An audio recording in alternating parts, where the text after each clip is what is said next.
സംസ്ഥാനത്തെ സർക്കാർ ആശുപത്രികളിൽ കുട്ടികൾക്ക് സൗജന്യമായി OP ടിക്കറ്റ് നൽകുന്ന ആ പദ്ധതി നിർത്തിവെച്ചു എന്നതാണ് ഇന്ന് പുറത്തു വന്ന ഒരു പ്രധാനപ്പെട്ട റിപ്പോർട്ട്. നവജാത ശിശുക്കൾ മുതൽ 18 വയസ്സ് വരെയുള്ളവർ 5 രൂപ നൽകി വേണം ഇനി OP ടിക്കറ്റ് എടുക്കാൻ.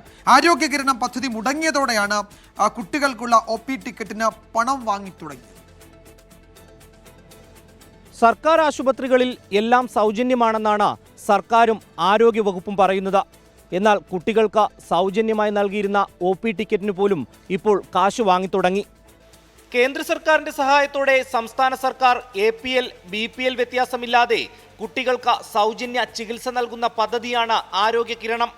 ഈ പദ്ധതിയിൽ ഉൾപ്പെടുത്തിയാണ് സർക്കാർ ആശുപത്രികളിൽ കുട്ടികൾക്ക് OP ടിക്കറ്റ് സൗജന്യമാക്കിയിരുന്നത്. ആരോഗ്യകിരണം പദ്ധതി മുടങ്ങിയതോടെയാണ് OP ടിക്കറ്റിന് പണമടയ്ക്കേണ്ട സാഹചര്യമുണ്ടായത്.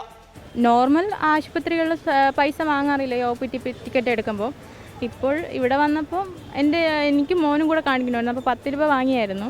നേരത്തെ ഇവർക്ക് ഇവൻ്റെ ചേച്ചിക്കും അങ്ങനെ പൈസ കൊടുത്തിട്ടില്ല OP ടിക്കറ്റിനൊന്നും. ഇപ്പോൾ ഇവിടെ വന്ന ശേഷമാണ് ഞാൻ അറിഞ്ഞത് തന്നെ. 2 വർഷത്തോളമായി പദ്ധതി മുടങ്ങിയിട്ട് സർക്കാർ പണം നൽകാതെ വന്നതോടെ കുട്ടികൾക്കുള്ള വിവിധ സൗജന്യ പരിശോധനകളും മുടങ്ങി. സർക്കാർ ആശുപത്രികളുമായി കരാറിലേർപ്പെട്ടിരുന്ന ലാബുകളും മറ്റു സ്ഥാപനങ്ങളും കരാർ അവസാനിപ്പിച്ചു. ഹസ്ബൻഡ് ഇങ്ങനെ സുഖമില്ലാത്തതാണ്. പക്ഷേ ഒരു മരുന്നും അവിടുത്തെ ഫാർമസിയിൽ ഇല്ല, പുറത്തു നിന്നാണ് വാങ്ങേണ്ടത്. അതിൻ്റെ കൂട്ടത്തിൽ മക്കളെയും കൂടെ കാര്യത്തിന് കാശ് കൊടുക്കേണ്ടി, എല്ലാ കാര്യത്തിനും കൊടുക്കേണ്ടി വരുമ്പോൾ അതൊരു ബുദ്ധിമുട്ട്. സൗജന്യ ചികിത്സ മുടങ്ങിയിട്ട് മാസങ്ങളായെങ്കിലും ആശുപത്രികളിൽ OP ടിക്കറ്റിന് പണം ഈടാക്കിയിരുന്നില്ല.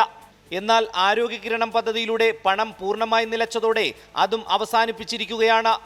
സൗജന്യമായി OP ടിക്കറ്റെങ്കിലും ലഭിക്കുമെന്ന പ്രതീക്ഷയോടെ സംസ്ഥാനത്തെ സർക്കാർ ആശുപത്രികളിലെത്തുന്ന കുരുന്നുകൾക്ക് അതും നിഷേധിച്ചിരിക്കുകയാണ്.